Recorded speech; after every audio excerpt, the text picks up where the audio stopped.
Hey everybody, it's Alex. Welcome to Somewhere in October. So, I just watched The Lost Boys. I can't wait to review this one. Spoilers ahead. If you haven't watched it, go watch it and come back. So, let's just get right into it. I did know this was going to be a vampire movie, so that wasn't like a big woohoo moment for me, but I was very interested on how it was going to play.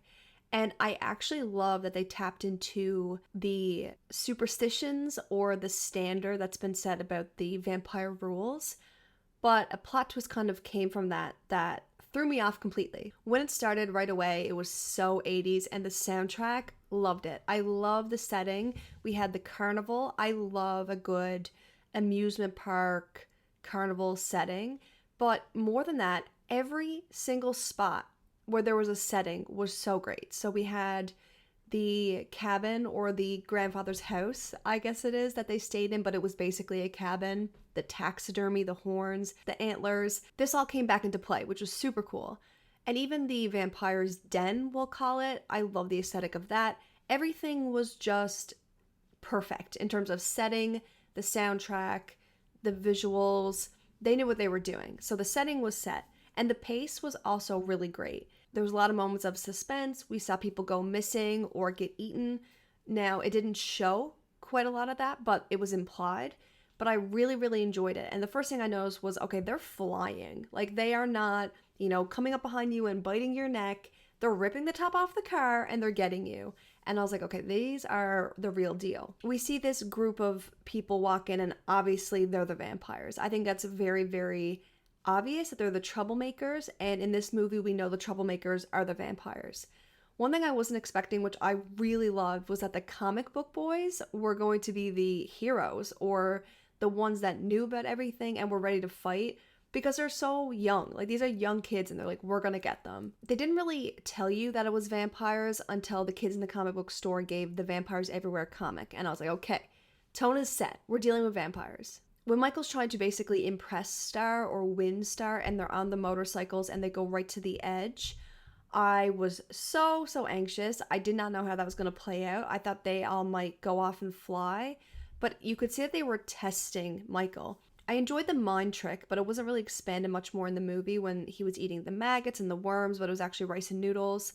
That's a tale as old as time. How many times have I went to eat rice, thought a little bit too much about it, and said, never mind. We're really just setting the scene. And then Michael drinks the blood. And he doesn't realize it's blood. He just drinks. I guess he thinks he's drunk. They go on the train tracks and they drop. And I'm already like, okay, what is going on? I thought he was going to burst out flying, or we were going to see them flying, but that didn't happen. I really like the tone of peer pressure. One of us, trying to get him to drink, trying to get him to do all these things. I don't know if he was just trying to impress Star or also fit in, but either way, he fell for whatever pressure that was. When his brother Sam was in the bathtub, I was like, there's no way this is going to happen right now. He's not going to kill his brother. But the dogs in this movie, for one, give them a raise. The acting, phenomenal. The funniest scene, I'll put a little clip here because I love the quote. You're a vampire, Michael. My own brother, a goddamn shit-sucking vampire. Oh, you wait till Mom finds out, buddy.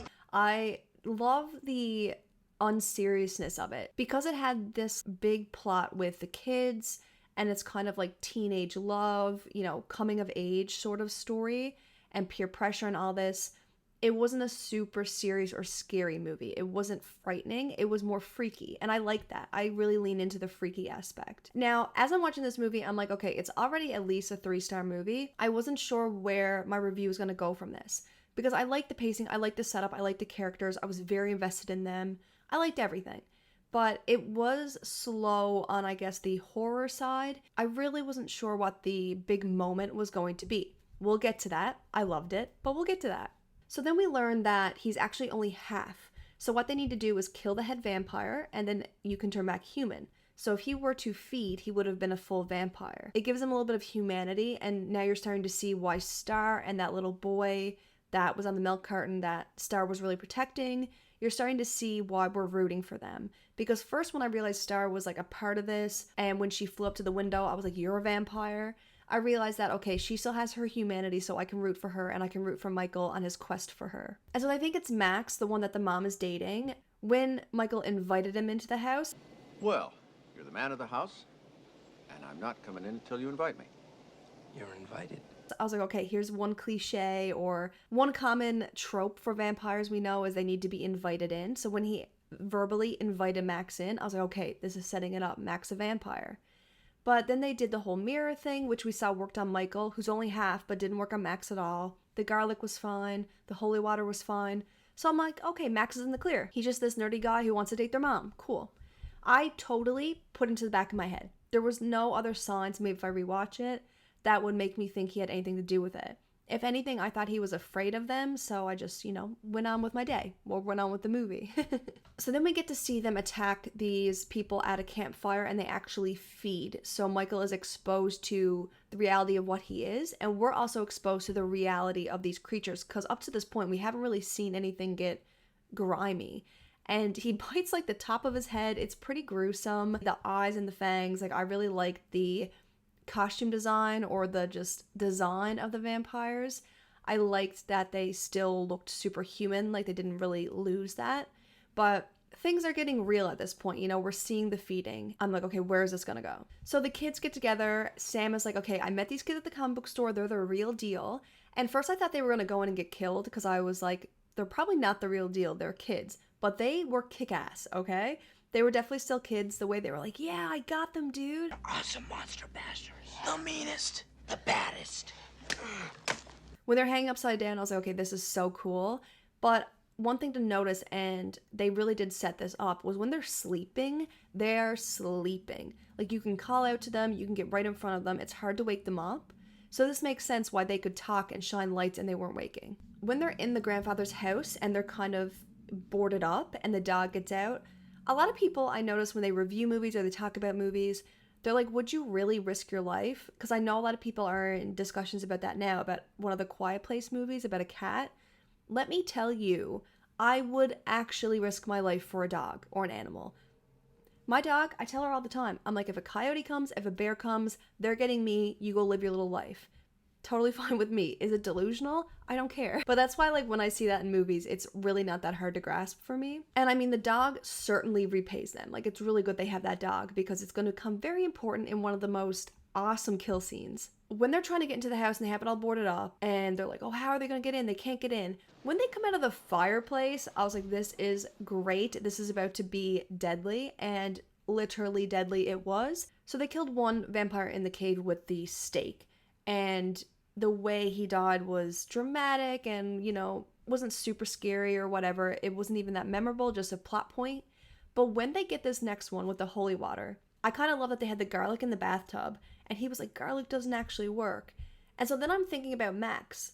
I'm like, okay, the garlic didn't work on him either, so maybe that is one of the tropes that's not coming into this movie. And then he's like, oh, well, the holy water will, and splashes him, which was awesome. And that did work. So then I'm like, okay, no, Max really isn't a vampire. So I'm thinking David is the head vampire. So now we have this vampire like melting a little. It's like melting and burning with the holy water. And the dog ends up pushing him in. That's not the best part of it, even though I wrote down the dog as a star. The fact that he's going through the pipes and the drain and the blood is going everywhere and like the guts and the flesh, like whatever he has and is gone through the water system. Disgusting. Going all around the house. But I thought it was awesome. And I was like, okay, how are we going to top that? We do. The next one, they take it with the bow and arrow. And the first shot he misses, I'm like, okay, he's going to get it, whatever. But they really elevated that moment because they put him into the like stereo system. And not only is he being electrocuted on this arrow, there's also the music like kind of cutting in and cutting out. I just love that moment so much. Like that is up there right now so far with kills. I have it wrote down. It's kind of a tie between the water and the bow and arrow. I like the visuals more of the bow and arrow. But the concept of the blood just spraying out of the pipes, crazy. And so then we see David and Michael having to have a face-off, which we all wanted. Seeing all the antlers, we kind of knew how it was going to go. The power struggle seemed a little bit too easy, but that didn't even clue me in that there would be another head vampire, because you would think if David was stronger, he would be able to take a half-breed, we'll call them. I do wonder if there's like a connection with the dogs and the vampires because there's always werewolves versus vampires, or is that just Twilight in my brain? He gets David like hoisted on the antlers or whatever it is, takes him out, clearly. The kids in the comic book store did say how when the vampires die, it's always a different level of drama, a level of what happens to them. So David just kind of turned into a very soft looking human, and it was pretty chill. I don't know if that was intentional because the kill was maybe less dramatic than the others, but I don't think so. So that was kind of cool to tie back to that. So after the vampire kills, I'm like, okay, this is a 4-star movie. Like, I'm loving this. It's getting up to the 4.5 because I'm already thinking this is such a good, like, movie night October movie. It's got everything you want. It got the visuals, the soundtrack. You just want to sit down and be immersed in it. You love the cast. It's awesome. Also, the kid, when he came up out of the bed, scared me. I'm really glad they spared him. It is interesting that they can go full monster mode, we'll call it, where they look and have the powers of the vampire, but they're still half. I didn't see a big power imbalance between David and Michael, so that was interesting. So I'm not really sure what becoming a full vampire gets you. Maybe I need to rewatch it. So David dies, and Michael is still a vampire. And I first was like, oh my god, is it Star? It's gonna be Star. I thought maybe she was the head vampire and this was gonna be the big plot twist. But then Max comes in, and I'm like, how is this possible? They tried everything on him. If holy water burns him like that, he would have been impacted. But then they dropped that if you invite a vampire in, like you verbally invite them into your home, these things don't work. I thought that was so fascinating and such a good plot point. I was totally caught off guard. I was like, Max is in the clear. He's fine. If anything, he's going to be a victim. I never ever thought it was going to circle all the way back to Max. Maybe you did. I didn't, and I love that for me. I'm at this point where I don't know how they're going to beat Max because now the power imbalance is real. He throws Michael, and that makes a little bit more sense. I still think him and David need to have more of a struggle. But anyway, Max is this really powerful vampire. I do not know how they're going to do this. I don't know how everybody's going to be spared. I'm really surprised when the comic book boys or Sam didn't get taken out or, hurt or bit, something. I had no idea how this is going to end. And then Grandpa, and I knew he was going to have some part in it because he was kind of spying. He was a little bit suspicious. He was building those big, fences, but they were stakes. I knew something was going to happen. Then he drives through with the stakes just, lodge on top of the vehicle. Crazy, crazy, crazy. My God, did he just come through the wall with that? So that was a really great kill. I'm glad it wasn't like Michael mustered up the power and got it for the force of love. I like how it was, no, Grandpa just came in and kicked ass. And then I was at 4.5 stars. I wrote that down. I was like, this movie's 4.5. I'm obsessed. Another thing that really got me, because I really love the humor and the little liners, was the comic book boy when Max was talking about, this was my plan all along. We're going to be a big happy family. You can't say no when your boys are vampires. Great.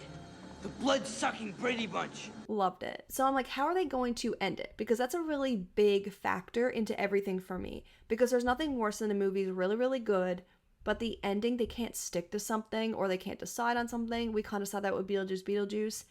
Be firm in whatever you want the ending to be so that I can decide if it just capped off a perfect movie or if you ruined it. The grandpa had this drawer, and at the beginning, I think it said old fart or something on it. Like, he didn't want the boys to touch it. It was one rule. And I really like that callback to the end. But when he goes over, drinks the drink, and insert famous line here.